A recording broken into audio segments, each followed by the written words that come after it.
இந்த பிரபஞ்சத்தை படைத்த இறைவன் நல்லதை மட்டும் படைத்திருக்கலாமே, தீயதை ஏன் படைக்க வேண்டும்? நல்ல மனிதர்களை மட்டும் படைத்திருக்கலாமே, தீய மனிதர்களை ஏன் படைக்க வேண்டும்? இன்பத்தை மட்டுமே படைத்திருக்கலாமே, துன்பத்தை ஏன் படைக்க வேண்டும்?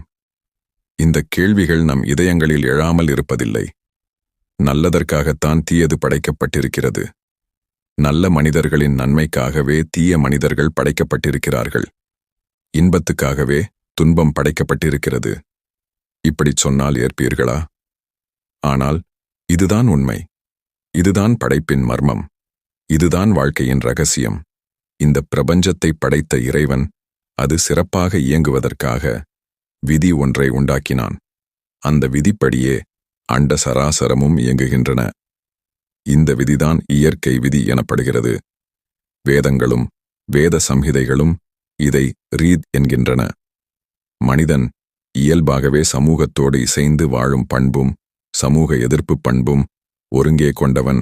சமூக எதிர்ப்பு பண்பும் ஒரு வகையில் நன்மைக்கே பயன்படுகிறது. இப்பண்பு இல்லை என்றால் மனிதனுடைய ஆற்றல்கள் வெளிப்பட வாய்ப்பு இல்லாமல் போய்விடும். இத்தகைய இரு வகையான முரண்பட்ட பண்புகளினால் விளையும் போராட்டமே மனித வாழ்வின் எல்லா வகையான முன்னேற்றங்களுக்கும் காரணமாக அமைகிறான்.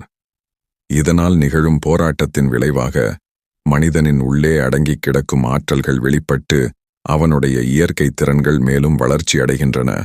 ஒவ்வொரு ஊரிலும் தீயவர் சிலரை நானே உண்டாக்கி வைத்திருக்கிறேன் என்று இறைவன் கூறியதை குர்ஆன் எடுத்துரைக்கிறது.